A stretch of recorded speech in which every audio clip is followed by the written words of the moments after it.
So I'm going to talk about rent increases. The first slide I'm going to put on the screen, which some of you might have seen before, is the rate of rent increases for new lets as well as existing tenancies.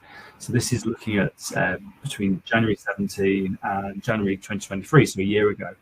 And what we can see here is that the average rental value has gone up. When properties are relisted, so on Rightmove, on Zoopla, etc., on average, it's about 10% a year over the last 3 years. Whereas existing tenancies, landlords have only been putting them up by about 4.4% a year over the last 3 years.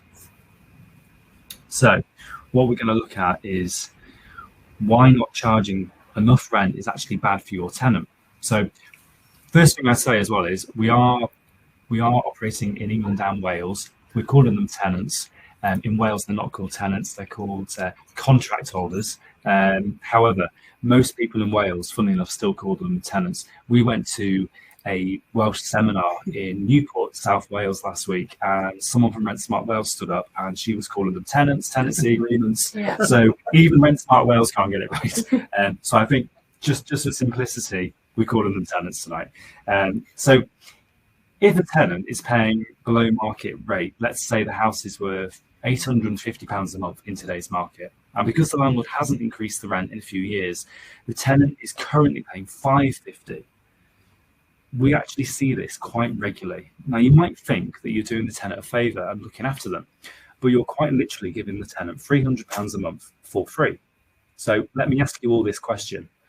Would the tenant do the same for you? Highly unlikely. So we have a tenant paying £550 for, let's say, a 3-bed semi in Mould, worth £850 a month. Now, if you want this tenant to leave because you want to sell the house, move back into it, move a family member in perhaps, you would serve notice. So in Wales, 6 months, in England, 2 months. Okay. Then they would go on Rightmove or Zoopla, or they call a local letting agent perhaps, and they start looking for a comparable property. They might be a family of 4 with a pet.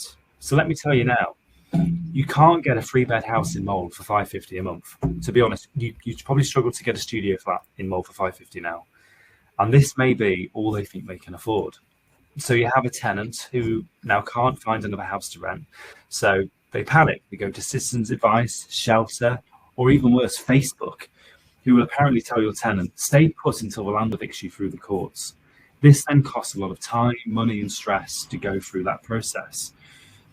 We also see this when landlords try and increase the rent dramatically to the market rate and the tenant can't afford the increase. And then we start this whole process over again. So rent increases are a skilled process and you need to have a plan in place. And landlords need to safeguard themselves. Costs have gone up left, right, and centre, haven't they? Contractors are charging more for their time. There's more tax to pay now. Insurance is more expensive. And if the rent stays the same, what happens to your profit? It only goes one way. And if you can't build up cash reserves, what happens if you have a large maintenance issue that needs paying for? Perhaps a new boiler. Can you meet your repairing obligations? Landlords must make a profit. Now, I'm very passionate about this. Profit really should not be a dirty word. If you aren't making profit, you may not be able to look after your property and your tenant. And if you're considering selling, perhaps with a tenant in situ, having a below market value rent will drastically devalue the price of the property when you come to sell it. So it's very important that you're proactive with rent increases. Now, someone once told me, when it comes to staying profitable, whether it's being a landlord or in business, you're either on your way or in your way. So let me ask you this, which one are you? Are you on your way or are you perhaps standing in your own way? Let us help you. We offer a rent review service where you sit down with me, we'll assess your current rent, we'll look at what rent you should be getting in today's market, looking at comparables, we'll look through your tenancy agreement or occupation contract and have a look at the rent increase clause, see what the best plan of action is to increase the rent and generate more profit for you. We'll also look at your long-term goals and how long you're looking at letting the property for, and then we'll execute the whole thing for you and have that conversation with the tenant so you don't have to have that awkward conversation.